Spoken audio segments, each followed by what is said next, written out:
তাহলে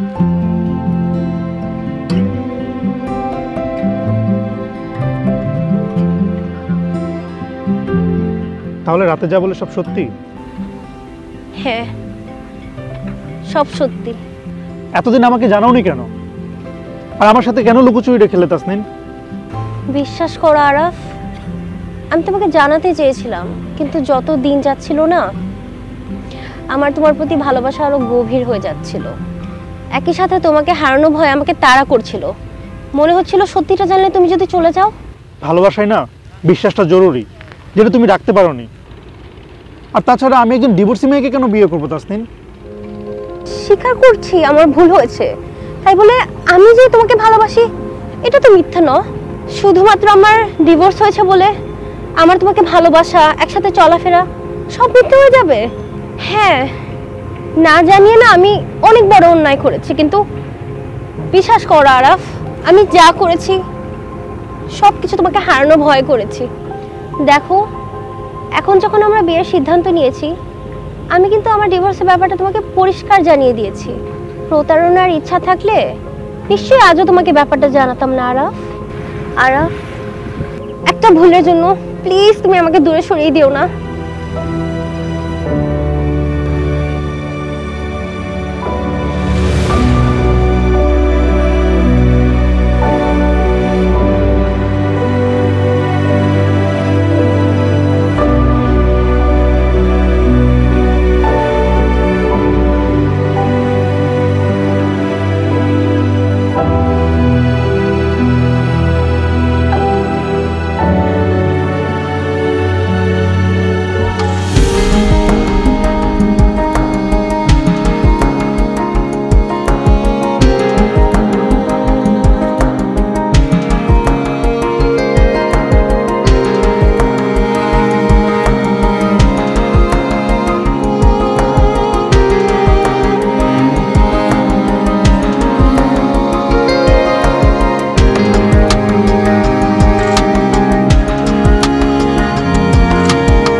হ্যালো, কি করছো? কিছু না। ফোন করলে না যে একবারও? ভালো লাগছে না। আচ্ছা, মাকে কি বলেছো আমার কথা? না, বলিনি। কেন? তুমি না বলেছিলে মা বিয়ের জন্য তোমাকে চাপ দিচ্ছেন? তো মাকে আমি কি বলবো? মাকে আমি বলবো যাকে আমি বিয়ে করতে চাই সে একজন ডিভোর্সি? মাকে এটা সহজে মেনে নিবে? ডাইভোর্স হওয়ার কি একজন মানুষের অযোগ্যতা? আমার কি নতুন করে কাউকে ভালোবাসার অধিকার নাই? না, নেই। তুমি তোমার মতো ডিভোর্সি কাউকে খুঁজে নাও না। আরাফ, তুমি তুমি কি করে পারছো আমার সাথে এইভাবে কথা বলতে? প্লিজ, আমি ফোনটা রাখছি, আমার একদমই ভালো লাগছে না।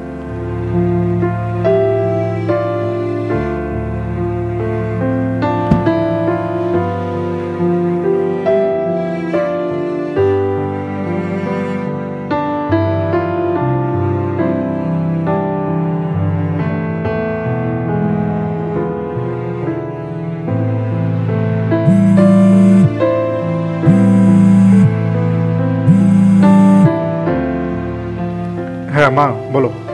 মেয়ের সাথে দেখা করতে যাচ্ছিস বাবা? হ্যাঁ মা, যাচ্ছি। আচ্ছা, ফিরে এসে কিন্তু জানাস মেয়েটাকে কেমন লাগলো। আচ্ছা ঠিক আছে, জানাবো তোমাকে, তুমি চিন্তা করো না।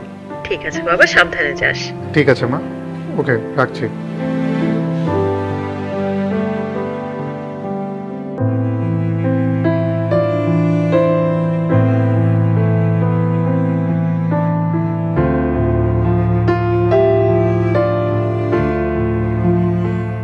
উপর আছেন কেন? আমাকে জিজ্ঞেস করার কিছু নেই? না মানে, আপনার নাম তো স্বর্ণা না? কেমন আছেন আপনি? আপনি কি নার্ভাস? নার্ভাস? আমি কই না তো।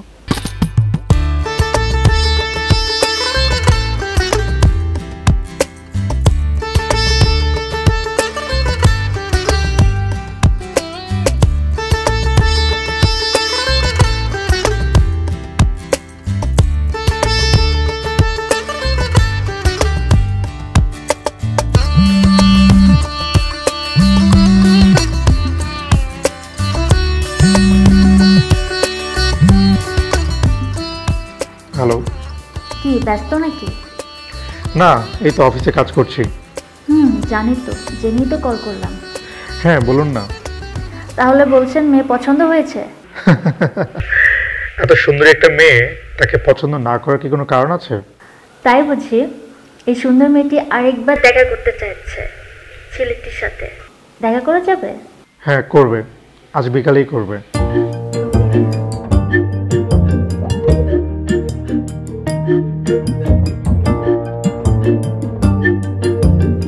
এভাবে তাকে কি দেখছেন? তোমাকে।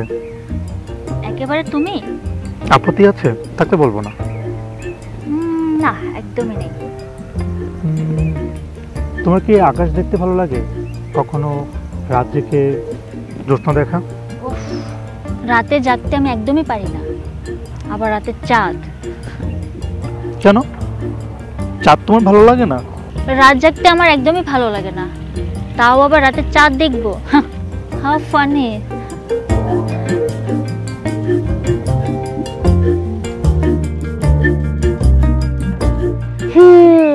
জানো আরাফ, আমার না খুব ইচ্ছে যে তুমি আমি মিলে পাহাড়ে যাব, তারপরে পাহাড়ের চূড়ায় গিয়ে বৃষ্টিতে ভিজবো।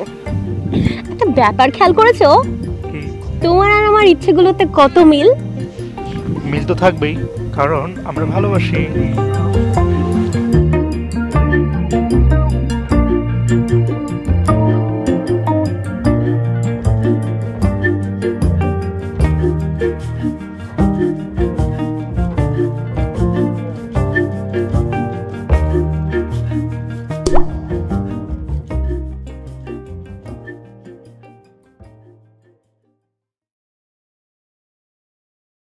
আরাফ, আমার তোমার প্রতি কোনো অভিযোগ নেই, কিন্তু একটা প্রশ্ন বারবার মনে আসছে। আজ যদি আমার জায়গা তোমার বোন হতো, তুমি কি তাকে দ্বিতীয়বার বিয়ে দিতে চাইতে না? নাকি তারও গলা চেপে ধরতে সে ডিভোর্সি বলে? একটা মেয়ের একবার ডিভোর্স হলে তার কি আর স্বপ্ন দেখার অধিকার নেই? এ কেমন সমাজ তোমাদের? ভেবেছিলাম তুমি অন্তত সবার থেকে আলাদা, কিন্তু তুমি যে আর সবার মতো প্রাচীন ধ্যান ধারণা নিয়ে বাস করছো, জানলে তোমার সাথে জড়াতাম না। ভালো থেকো, আর কখনো আমি তোমাকে বিরক্ত করব না।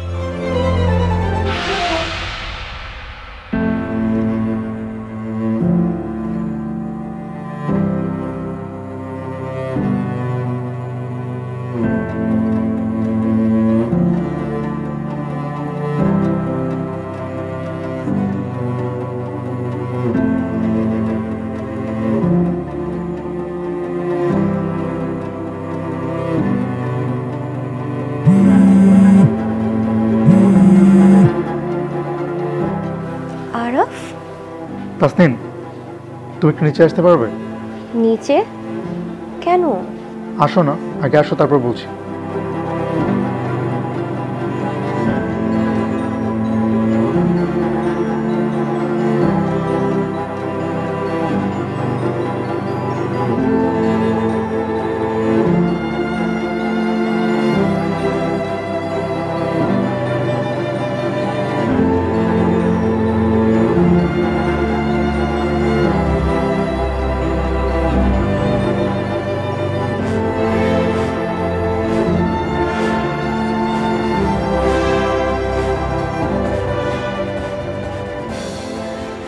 বোনের ডিভোর্সের কথা বলে তুমি ওর চোখ খুলে দিয়েছো তাসনিম। আমি কখনো এইভাবে চিন্তা করিনি। আমি তো ডিভোর্সে আরাফ, তোমার মা মানবে না। মা নয়, তোমার সাথে জীবন কাটাবো আমি, আর মাকে আমি বুঝিয়ে বলবো। নিজেকে বুঝাতে পারবে? নিজেকে বুঝিয়েছি আমি। তোমার একবার বিয়ে হয়েছিল, ডিভোর্স হয়েছে, এই তো। কোনো খুন তো করনি তাসনিম। ডিভোর্স মানে অযোগ্যতা নয়, জীবন নিয়ে দ্বিতীয়বার ভাববার অধিকার সবার আছে। আমি না বুঝে একটা ভুল করতে যাচ্ছিলাম। তোমার মতো করে আমাকে কে বুঝবে বলো? জীবনে ভালো থাকার জন্য পরস্পরের প্রতি বোঝাপড়াটা জরুরি। তাই আমি সিদ্ধান্ত নিয়েছি আমি তোমার সাথেই থাকবো।